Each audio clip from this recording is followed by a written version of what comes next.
Tiniyak ngayon ng pamahalaan ang pagpapatupad ng mga programa upang mapaunlad pang lalo ang kalidad ng edukasyon sa bansa at matulungan rin ang mga out-of-school youth na muling makapasok sa mga paaralan. Kabilang na dito ang pagpapalawak ng mga programa at serbisyo na tulad ng Pantawid Pamilyang Pilipino, Conditional Cash Transfer at K-12 program.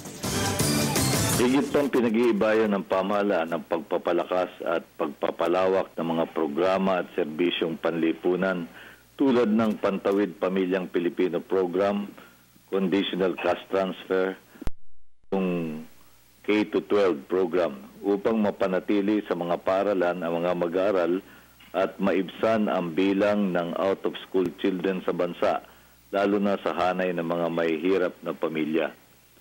Sa ipinalabas na pag-aaral ng Philippine Institute for Development Studies at UNICEF noong Mayo, bumaba ang insidente ng out-of-school children sa pagitan ng 5 taong gulang hanggang 15 taong gulang. Ito ang edad na pumapasok sila sa basic education natin. Nang higit sa kalahati, mula 11.7% tungo sa 5.2%.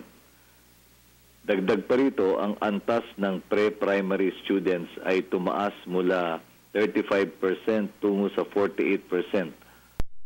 Karamihan ay mula sa mga pamilyang tinaguriang headed by poorly educated individuals.